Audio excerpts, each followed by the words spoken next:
국가대표 빙상 코치의 성폭행 사건 이후에 교육부가 한국체대에 대해서 특별 감사를 벌였는데요. 어제 결과가 발표됐습니다.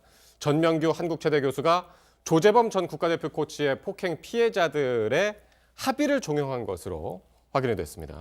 네, 그러니까 조재범 전 코치 같은 경우에는 1심에서 이제 4명의 피해자들이 있었다라고 얘기가 되면서 징역 10개월이 사실 선고가 됐었었는데 2심 선고를 얼마 앞두지 않은 상황에서 3명이 그 피해자가 합의를 했다라는 얘기가 나왔었습니다. 그래서 사실은 왜 3명이 갑작스럽게 합의를 해줬을까 이제 확인을 해봤던 것인데요. 그래서 그렇게 해서 교육부에서 이 지난달 11일부터 한 달간 그 감사에 착수를 했었고요. 14명이 투입해서 감사를 해본 결과 이게 이 조재범 전 코치에 대한 이 합의는 실질적으로는 전명규 교수 때문이었다는 게 드러났다는 거죠.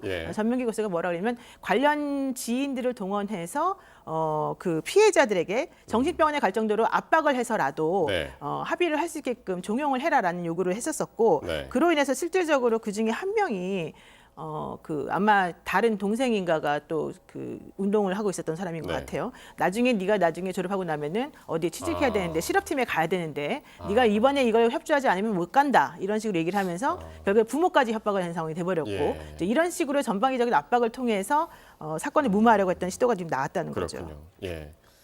지난해 국정감사에서는 이 전명규 교수가 심석희 선수의 성폭행 사건을 은폐하려 한 그 정황이 담긴 그 녹취가 공개가 됐었죠.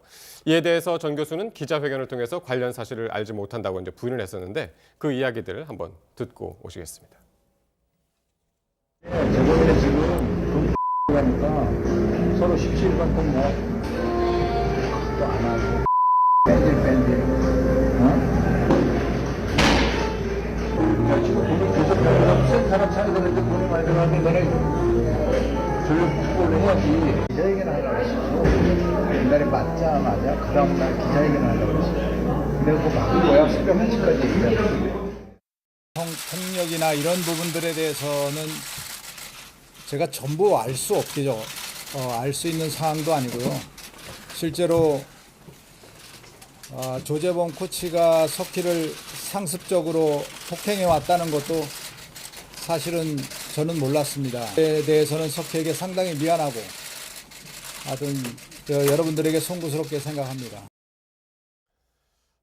결국 이번 감사를 통해서 전명규 교수가 지금까지 주장한 내용이 이제 거짓인 것이 이제 드러났고, 근데 또 이 전 교수의 다른 비리 내용도 함께 알려졌죠 이번에. 앞서 말씀하신 것처럼 폭행 무마에 관련된 이야기는 여러 가지 지금 얘기들이 나오고 있잖아요. 그 외를 또 따져보면 일단 금품 수수 내용이 있습니다. 그리고 또 빙상장 등 이 장소들에 대한 무단 사용 내용이 있는데 금품 수수는 뭐 한두 가지가 아니에요. 뭐 빙상계의 비리 종합 세트랑 다름이 없다 이렇게 얘기를 하고 있는데.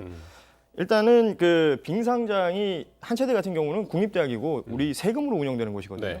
그런데 이곳에 본인의 어떤 제자들에게 사설 강습팀을 그 사용할 수 있도록 해주는 그런 특혜를 줬다는 것이고요. 그 외에도 훈련용으로 이 스케이트 타는 분들이 실내에서 하는 훈련 중에 가장 중요한 게 사이클입니다. 이 사이클 훈련을 하기 위해서 들여온 사이클 2대를 본인이 가로챘다라는 얘기가 있습니다. 400만 원대의 사이클 2대라고 하는데요. 그리고 또 이 대한항공 빙상팀에 본인의 또 제자가 있는데 이곳에 스튜디오스 면접할 때 취업 청탁을 또 했다는 거예요. 뭐 이런 것들부터 시작해서 뭐 다양한 형태의 이 비리들이 있었다고 감사 결과 나왔는데 이후에 전 교수 해명이 있었습니까? 해명이 있었습니다. 일단은 일정 부분은 인정하나 모든 것을 인정할 수는 없다. 그리고 사실관계가 다른 것들도 많다. 다만 지금 이것을 하나하나 밝히는 것은 지금 적절치 않다라고 생각을 하고 있다라고 얘기를 했는데요. 이게 제가 좀 가장 걱정되는 부분은요. 앞서 말씀드린 것처럼 빙상장을 그 제자들에게 뭐 사설 강습팀한테 이렇게 대여해주고 자기가 이제 특혜를 줬다 그랬잖아요. 그러다 보니까 한체대에서 이 빙상장을 지금 봉쇄를 하겠다라는 거예요. 그러면 지금 현재 여기서 이제 열심히 훈련하고 있는 우리 빙상계 꿈나무들이 갑자기 갈 수 있는 아이스링크가 없어지는 거거든요. 이런 식으로 또 일파만파 퍼질 수가 있습니다. 그렇군요.